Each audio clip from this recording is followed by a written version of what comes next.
Welcome to our third installment of our interview series we're doing at BrainPark, where we learn a little bit more about the researchers from the BrainPark Research Group, as well as the researchers that use the facility. Something I haven't mentioned in the other couple of interviews that we've put up is BrainPark is a joint initiative between the Turner Institute for Brain and Mental Health at Monash and Monash Biomedical Imaging, and it was made possible by the David Winston Turner Endowment Fund, and has been continued to be supported by the Wilson Foundation, which we'll learn a little bit more about in some coming interviews.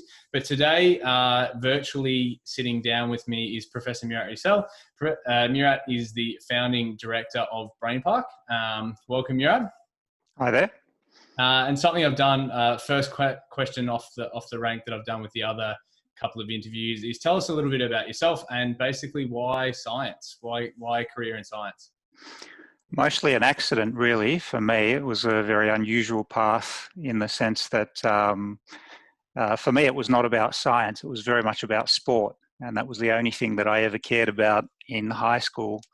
And the only reason for living and going to school was to participate in sport. And in year 12, I guess I sort of passed year 12, but didn't have much to go on to, and didn't get enough of a good score to get into something good. But a group of us did the same thing, actually. We all sort of passed, but then it was a bit boring afterwards. And we did our year 12 in a year where there was a transition from high HSC to VCE. So there was this whole new curriculum that came in, which meant that if you wanted to go back into high school and do it again, you weren't punished a second time. So normally if you went back, you'd get a 10% sort of punishment for repeating. Yeah. So 8 of us went back, and we thought, wouldn't it be fun to just go back, get a really good score, and just have a bit of fun while doing it. So we repeated year 12 essentially. And my inspiration for that was because I loved sport. I wanted to be a sports physiotherapist for Richmond Football Club or something like that, as long as it had something to do with sport.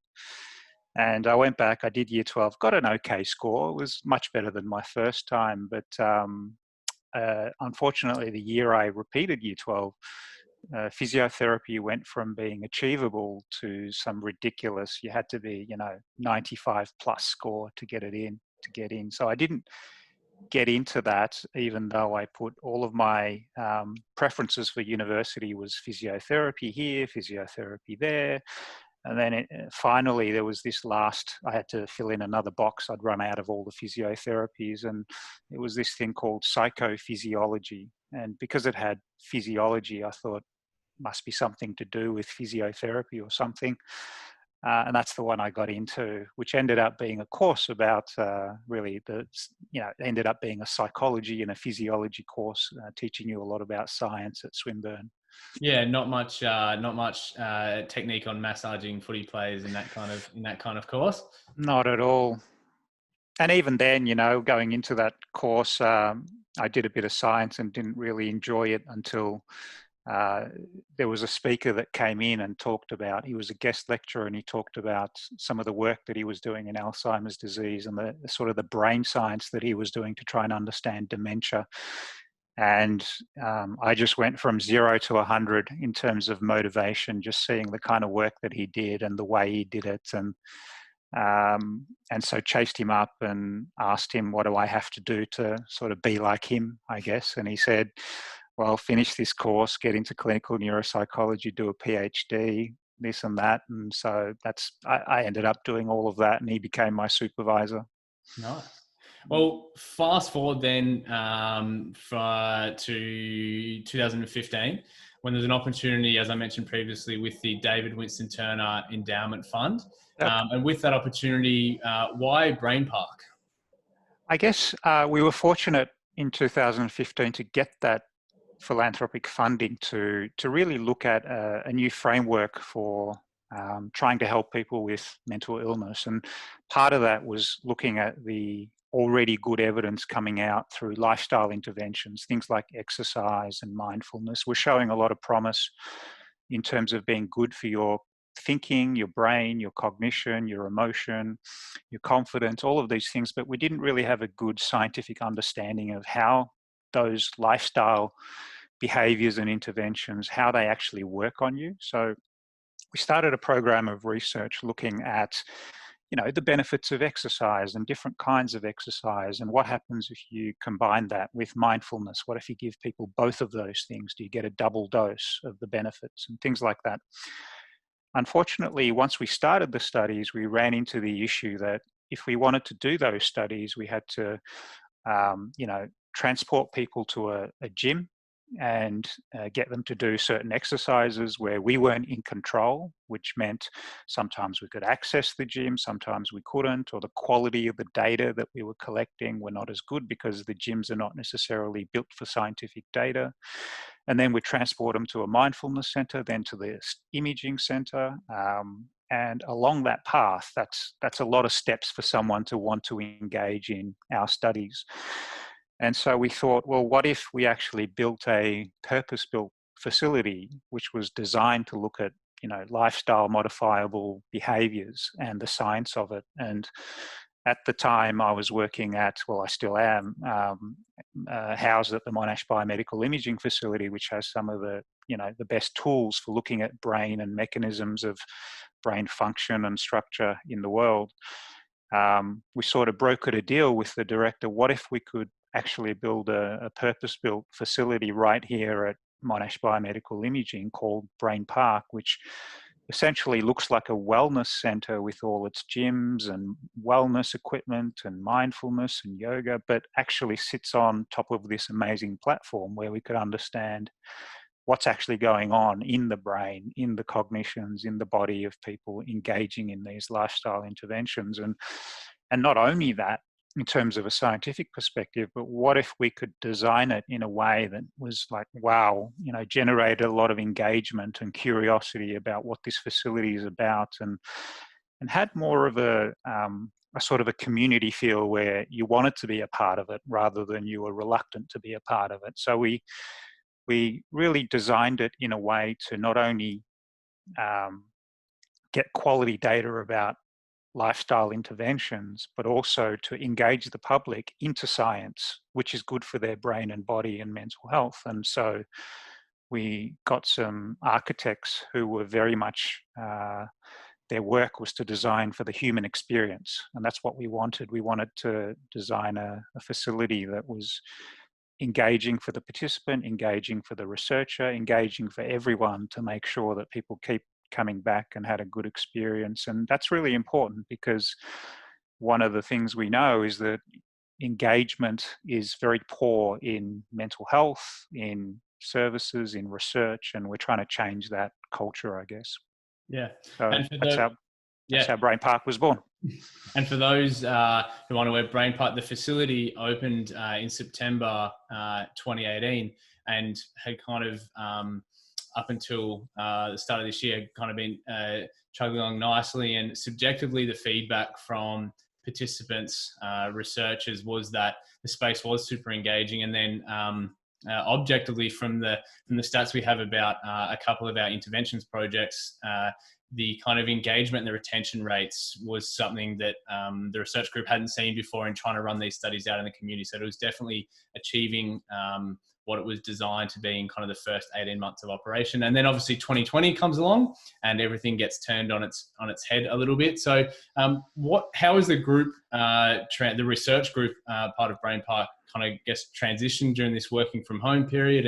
And are there things that the group's working on to kind of help us understand how the situation we find ourselves in might be affecting our habits, our impulsivity, or our compulsivity during this time?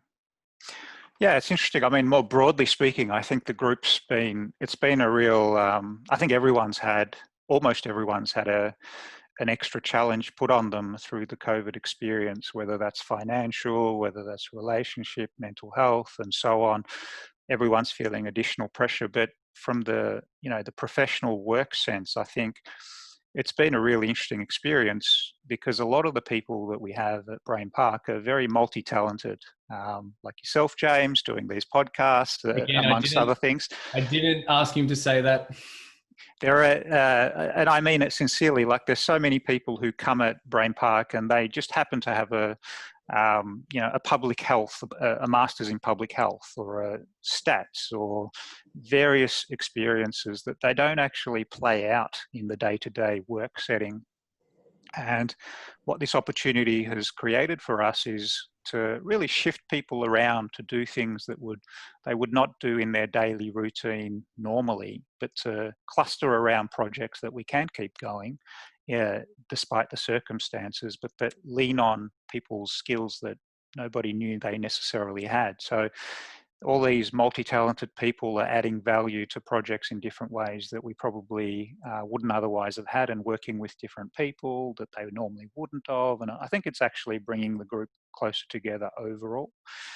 At a sort of more specific level of behaviours, I think, at least early on, I've been eating more, I've been drinking more, I've been exercising less early on, just as a way of adapting to the whole circumstance and uncertainty, and just being at home, and your whole routines and everything sort of changes. But and I think my personal experiences early on are very much reflective of the nation's experiences, where we know statistically there's just so much more eating, a lot of it unhealthy. There's a lot of alcohol use, tobacco use, gambling use. All of these things have gone up anywhere from 30 to 70%.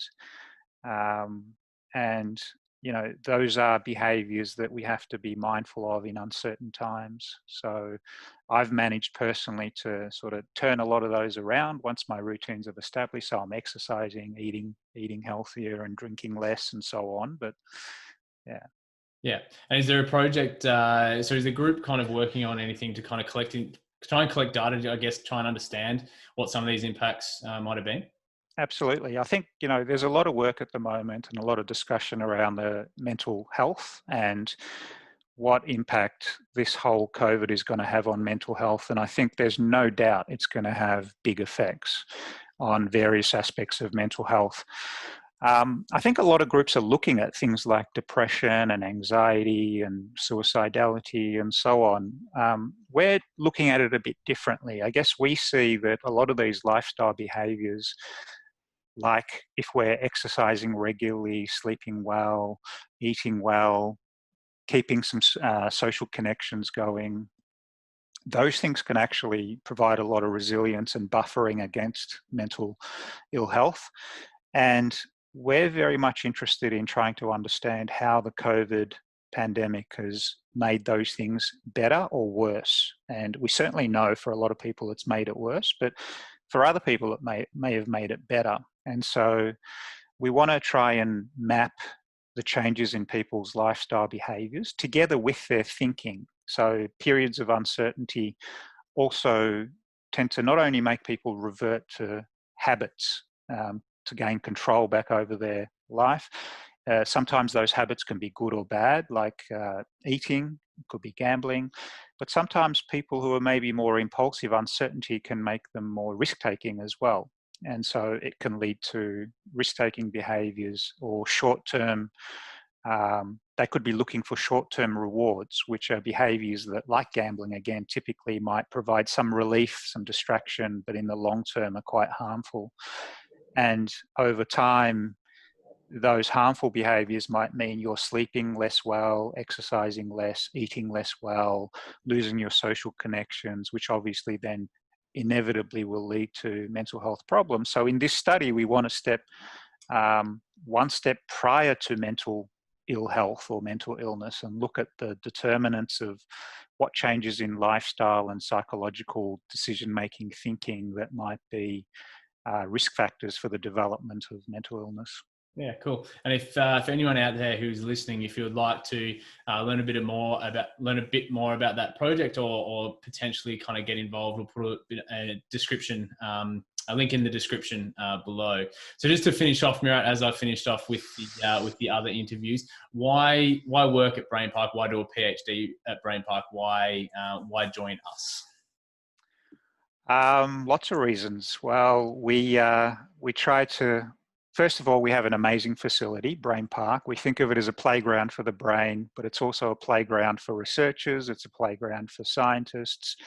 and to really come up with creative and innovative ways to think about helping progress neuroscience and the neuroscience of mental health forward. So we don't want to do things in the way that it's always been done. We want to be quite innovative, and we have a lot of tools and great people to be able to push the boundaries of innovation. So I think that's certainly a part of it. We have such a mix of people, from psychiatrists through to sports exercise physiologists, to people who are into gaming, to neuroscience and stats and public health. There's all these different people clustering together to try and come up with some interesting ways forward. And all of those people, I think, are great people as well. Excellent. Well, thanks for joining me for this chat. We hope everyone out there has learned a little bit more about what we do at BrainPark and kind of the people behind it. Make sure you kind of follow us on our social medias to keep up to date with more of these interviews as we're going forward. But thanks again, Murat. No worries. Thanks, James.